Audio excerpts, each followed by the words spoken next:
My name is Doug Wittnebel, and I am an architect. I'm an artist, a painter, an illustrator. Most recently now I'm an author, I'm a writer. But today we're going to focus on this idea of what I'm doing in terms of painting. It's a secondary career for me. It's something I've been doing for quite some time. When I went to school and university, I went to university at Tulane University in New Orleans, and I did a double major. I studied architecture, but then I also studied fine arts, printmaking, painting, drawing, etc. And I've carried those ideas about painting and drawing with me ever since then, while practicing architecture for the last 30 years plus. Grew up in New Orleans, and I think the first time I really started taking this seriously was some art classes that my mother encouraged me to take. We lived over in the West Bank in Algiers, and there was an artist in the French Quarter named, I'll never forget it, Francesco Alessandrini. And every Saturday, my mother would drive me across the bridge over to the East Bank to the French Quarter for Saturday morning lessons at Francesco Alessandrini's studio. And I'll never forget it because I think at that time I was probably 11 or 12, and Saturday morning was traditionally all about Saturday morning cartoons. And I absolutely hated going to art classes on Saturday morning because I knew what I was going to be missing was all these great cartoons. Moved out here to California in the early 80s, and I gave it a good go for about 6 months, trying to understand how I could start a career as an artist in San Francisco. And one of the traditional routes in that case was the loft, the artist loft. And in this case for me, it was the artist loft in South of Market, Soma area. Rented some space. It was above a tire shop just around South Van Ness area. Lived upstairs, had a couple of roommates, big giant loft, and I remember doing drawings and paintings there for about 6 months, and then the money ran out.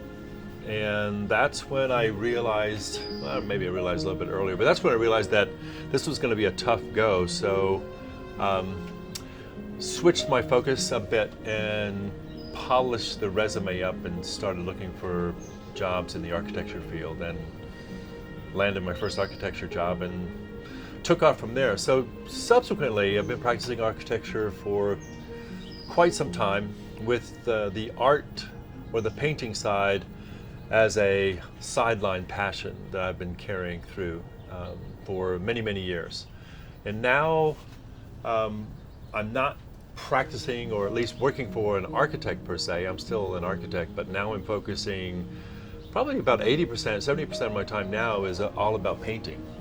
I've set up an outdoor studio, and it's all about re-looking at the idea of what painting means to me.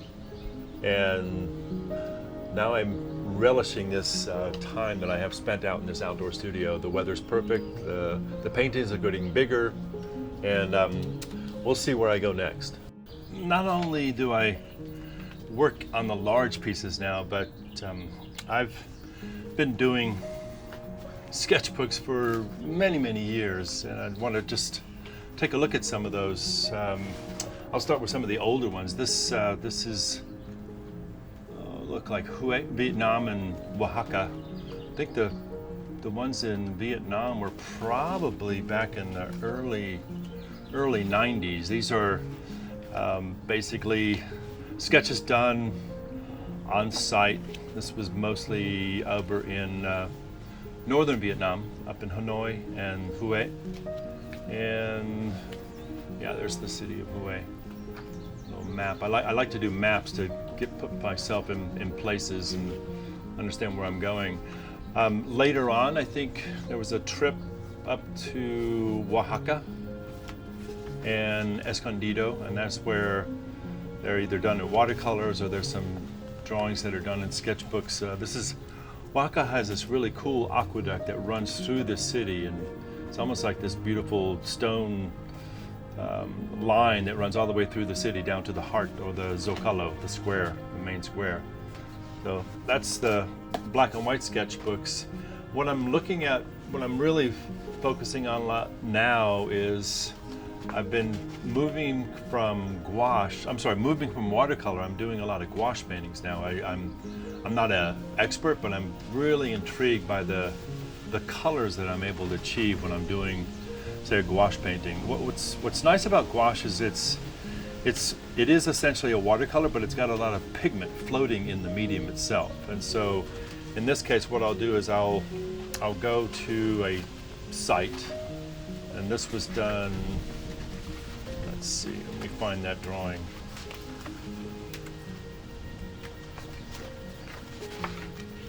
The interesting thing about sketchbooks is that you can get lost, or at least I can get lost in them. Here we go.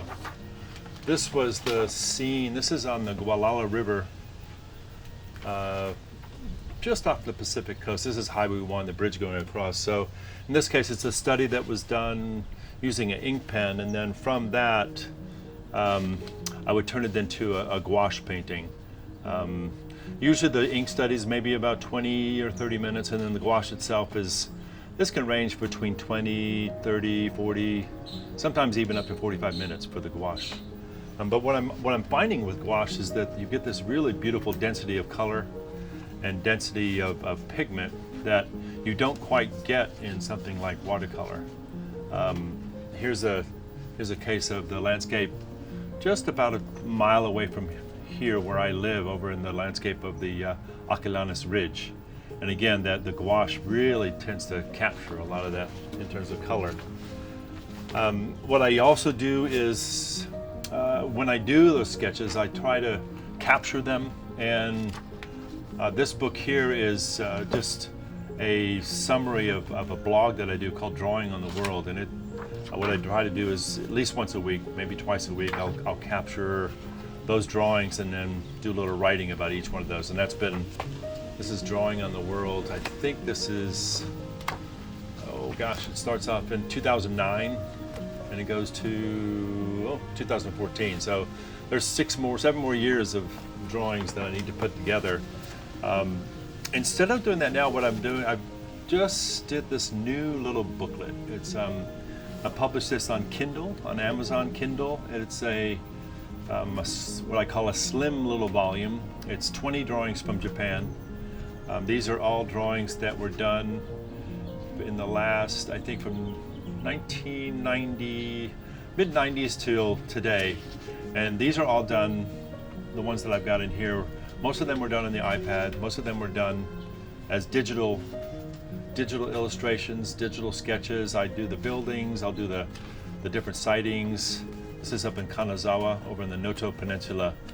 But I've assembled these in a booklet format now, and I'm very intrigued by how these are going. So I've got these on sale now on Amazon, and it's been really a delight putting those pieces together and pulling my past work together in a new format.